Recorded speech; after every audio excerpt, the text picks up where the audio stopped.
WWE will be celebrating 27 years to the day of Bad Blood. 1997 saw the first Bad Blood main evented by Shawn Michaels and The Undertaker inside the very first Hell in a Cell in St. Louis. This year, it's taking place in Atlanta on October 5th, and CM Punk will enter the demonic structure against Drew McIntyre. But will it be the main event of the show? According to the latest reports, no, it will not be. We'll go over that right here today on Off the Script. Also, Vince McMahon issues a rare statement, says a lot has been misrepresented or left out entirely in the Mr. McMahon Netflix documentary. Don't worry, Vince. There's more than enough for us to know what exactly you are. We'll go over what Vince said on social media as well. Lucha Brothers, according to latest reports, they're still signed to AEW. So what's all this business about them officially signing with the WWE? And backstage news on who produced and who directed that great segment with Roman Reigns and Cody Rhodes from Georgia Tech University. All this and so much more right here on this afternoon's Off the Script. We'll start with that. Cody Rhodes and Roman Reigns. Now, if you watch Friday Night SmackDown, I know you enjoyed that segment. Even if you don't like the current direction of Cody Rhodes and him aligning himself with Roman Reigns, continuing his battle against the Bloodline, that was a great segment. Was it a little bit over the top, embellished? Sure.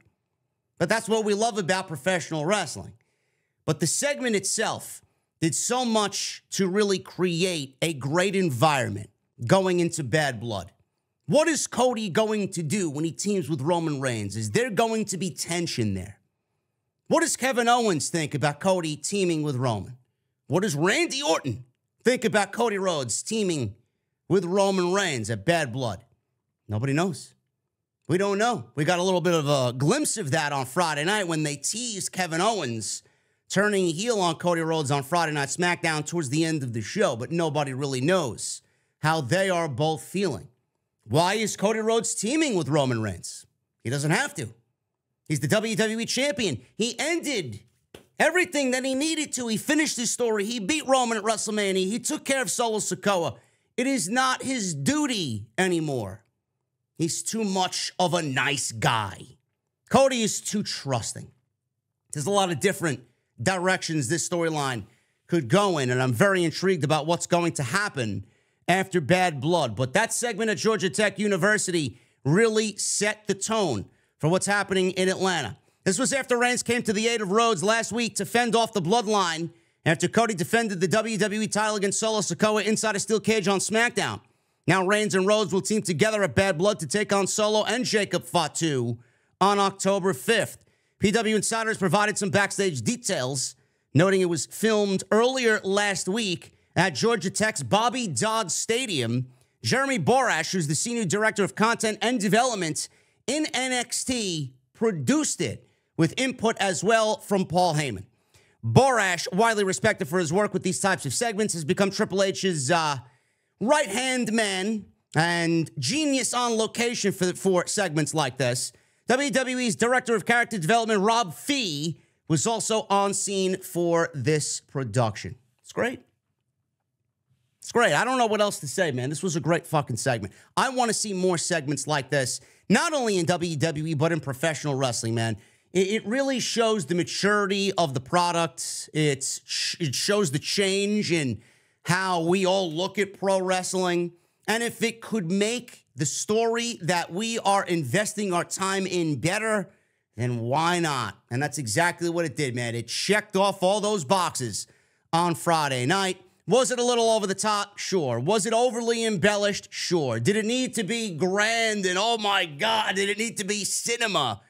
Probably not. But I loved it. Most of the audience loved it. WWE is going to continue to do it when it calls for it. Not everybody's going to get that type of treatment.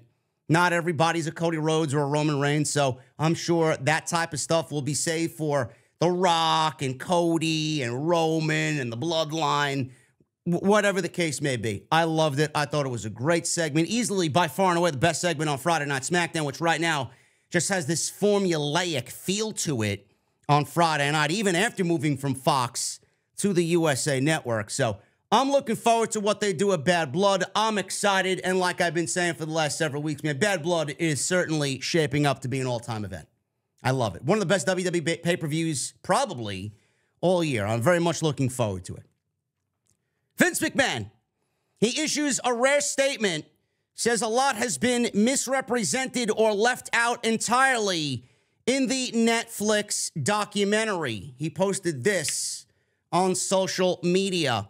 He posted a rare tweet on Monday afternoon, September 23rd, and this is what he says, and I quote, "I don't regret participating in this Netflix documentary. The producers had an opportunity to tell an objective story about my life and the incredible business I built, which were equally filled with excitement, drama, fun, and a fair amount of controversy. Fair amount, Vince? And life lessons. Unfortunately, based on the early partial cut I've seen, this doc falls short and takes the predictable path of conflating the Mr. McMahon character with my true self. Vince, the title and promos alone make that evident." Now, I don't really know what he's complaining about here. Both Mr. McMahon and Vince are one and the same. They're both one and the same. They're not two different people. I don't know how anybody listening to this shit, reading this utter garbage, is going to go out there and think that Mr. McMahon is different from Vince and Vince is different from Mr. McMahon. They're basically the same fucking person. What you saw is Vince on television played out for our entertainment. Whatever happened on television, you went backstage and that's the Vince you got. I don't really understand the fucking problem here. Who's bullshitting us? Vince is bullshitting us. A lot has been misrepresented or left out entirely in an effort to leave viewers intentionally confused. The producers used typical editing tricks without the context footage and dated sound bites to distort the viewer's perception and support a deceptive narrative. In an attempt to further their misleading account, the producers use a lawsuit based on an affair I ended as evidence that I am, in fact, Mr. McMahon. I hope the viewer will keep an open mind and remember that there are two sides to every story. The thing is, nobody wants to hear Vince's side of the story because there's more than enough evidence mounted to make a determination on who Vince McMahon is. And the Vince McMahon that I see going into this, and the Vince McMahon I know going into this, is not the Vince McMahon that started a multi-billion-dollar worldwide entity known as WWE. The Vince that I see, the Vince that I know, the Vince that I read, the Vince that I hear going into this is a rapist and a sex trafficker. And that's all anybody is going to understand and know going into this. Nobody's going into this wanting to know who Vince McMahon is as a human being. They want to know how vile Vince McMahon is so that they can absolutely rid themselves of whatever is left of Mr. McMahon. I will be seated on Wednesday, and I will be watching and absolutely reviewing what happens in this Netflix documentary. Give me a fucking break. Excuse after excuse after excuse after excuse. Oh, I don't want people confused. There's nothing to be confused about, bitch. You are Mr. McMahon. Vince and Mr. McMahon are the same person at the end of the day. Moving on. The main event for Bad Blood.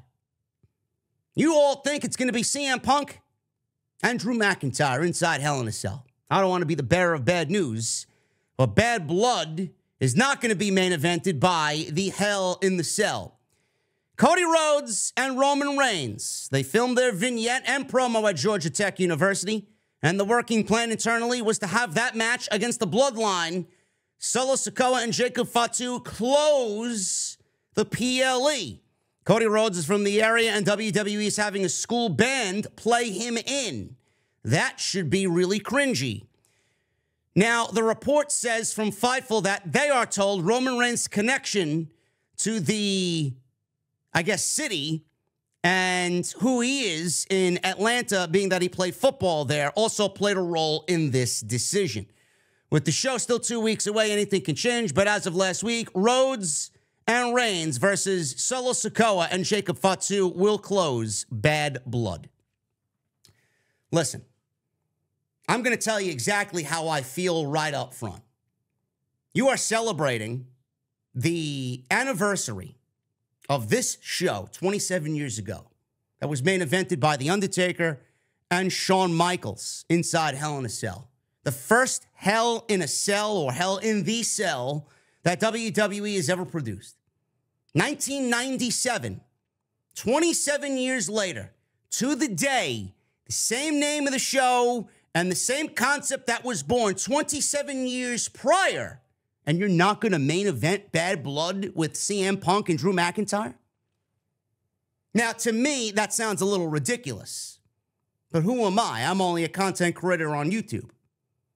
This match with the Bloodline, Rhodes and Roman, it is the two biggest baby faces in the company right now, and Cody Rhodes and Roman Reigns, with Roman Reigns being number 1 and Cody Rhodes being 1A against the Bloodline. This is the biggest story in the entire company, and it will only get bigger because we're going into War Games.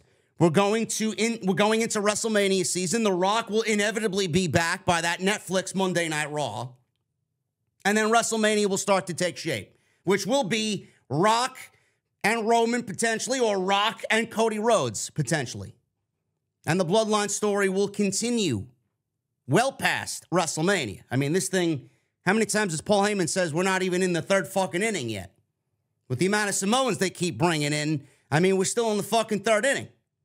But I understand. This is your WWE champion, Cody Rhodes. He lives in Atlanta. Roman Reigns has ties to Atlanta. He's played football in Atlanta. He's the biggest star, and this is his first match back since WrestleMania. I mean, it's you put it on a system of metrics here. Which one is going to outweigh the other? WWE's more than likely going to go with that. Where do I put Punk and McIntyre if they don't main event the show? Then it's got to be in the middle of the show somewhere. You can't open Hell in a Cell with that. Or Bad Blood. I keep calling it Hell in a Cell. You can't open Bad Blood with Hell in a Cell. Absolutely not. Got to be in the middle of the show somewhere. But to me, the logistics of it, looking at it head on, I would main event with the Hell in a Cell just because of the significance. The reason why you brought this show back was not for Roman Reigns and Cody Rhodes. The reason why you brought this show back was for these two guys inside this match, inside the Hell in a Cell. And now it's not going to main event. To me, that's a little ridiculous. It's a little ridiculous. But it's Roman Reigns. It's Cody Rhodes. I mean, do you expect anything less from WWE?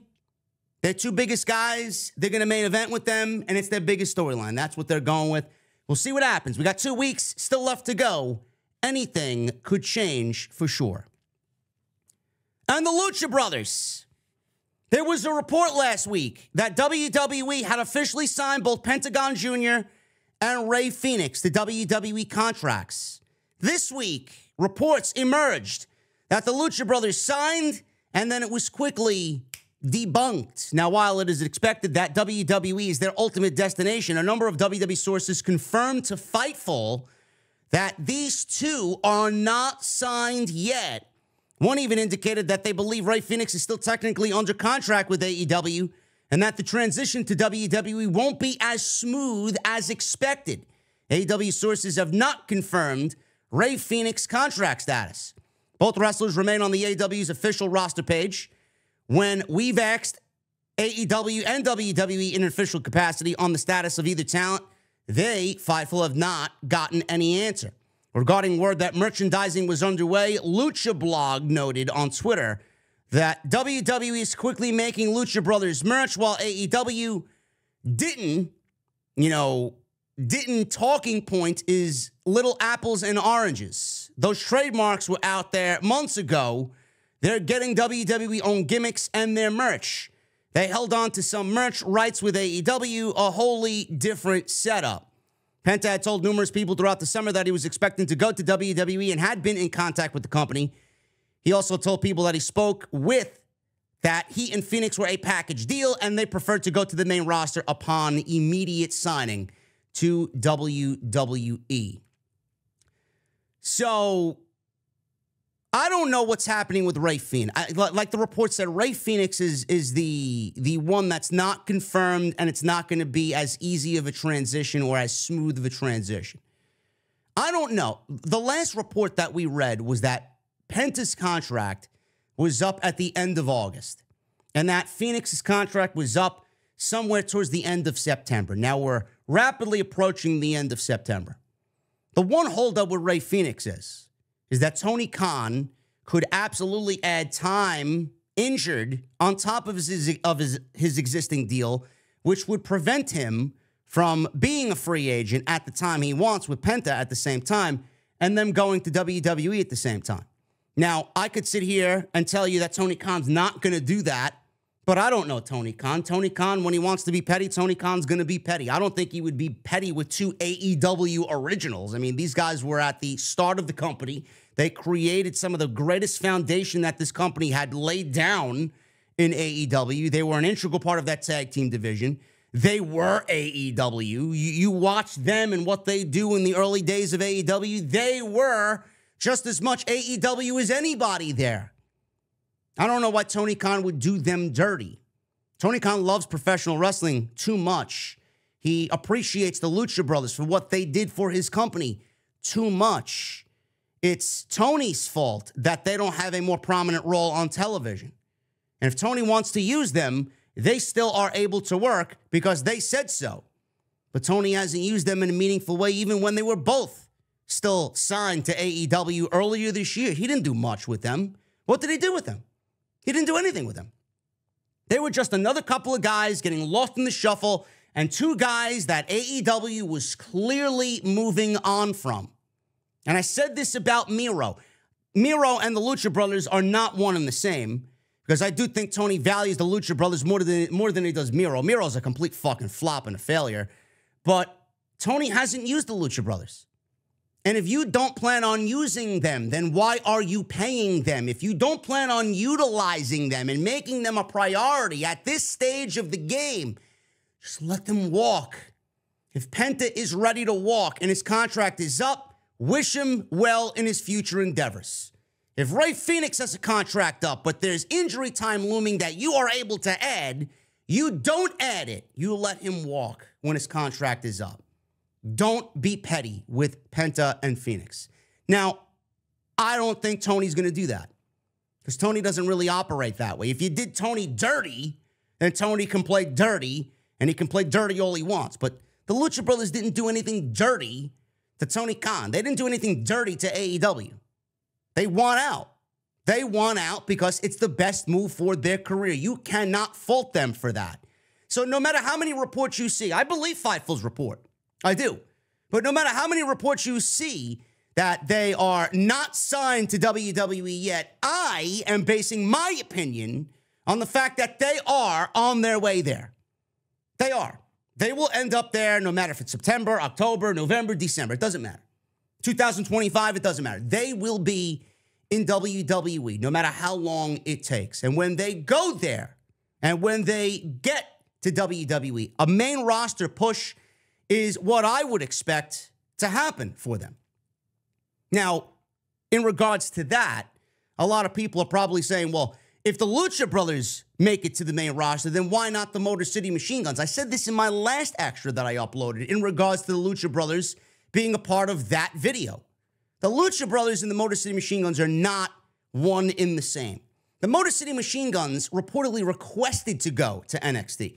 If they want NXT, they're going to be granted NXT. NXT right now is undergoing several changes. They're on the CW. They're on network television now. They are going to have a big show, and they want big surprises.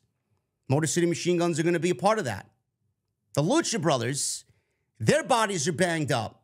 They don't have as long of a career as we would all hope for. They've banged themselves up. They've broken their bodies more so than a lot of teams. And this may be their last run. Going to the main roster is something that they desire. Making this type of money is something that they desire. Plus, the most important aspect of this is the fact that they are a money-making machine. You don't think WWE's got masks and just merchandise out the ass in regards to the Lucha Brothers? Something that is hugely just more over than with the Motor City Machine Guns. That's what they have working for them in their favor. Motor City Machine Guns don't have that. WWE looks at the Lucha Brothers as a money printing machine. They may love both teams being in the WWE, but one is going to make more money than the other. And that's why they're going to the main roster in the Motor City Machine Guns, even if they didn't request, and even if WWE just put them on NXT, because that's the right decision to make. They'll eventually make it up there with the Lucha Brothers. They want to build that tag team division. WWE wants to build that tag team division. No better team to do that than the Motor City Machine Guns. Meanwhile, the Lucha Brothers are going to the main roster, and they're going to be a money printing machine, merchandise out the ass, masks and fucking quotes and shirts and you name it, man. It's going to be crazy. They're going to put their likeness and image over everything. It's going to be great. So I don't know what's happening with this situation. It's so back and forth, but I think we can operate as, yeah, they're coming in. We don't know when, but yeah, they are coming into WWE, and it's going to be great when it does. Thank you guys very much for all your support. I really appreciate all of your support. It's going to be a great month of October, man. I'm so excited about October. With Bad Blood, we got Wrestle Dream. We got the 5-year anniversary show for AEW. We got those 2 huge NXT shows. A lot is going on in October, man. Very excited about it. Let's finish September off strong. If you did enjoy the video today, please hit that thumbs up. Let's try for 1,000 likes on today's OTS. If you guys enjoyed the video, hit that thumbs up. Hit that subscribe button down below. Turn on the bell for all notifications. And I will see you tonight with the Sala Monster for Tuesday Night Titans right here on the channel. Until then, guys, enjoy your Tuesdays. And Jason and I will see you back live tonight, 8:30 Eastern for TNT Tuesday Night Titans right here on OTS. We'll see you guys later.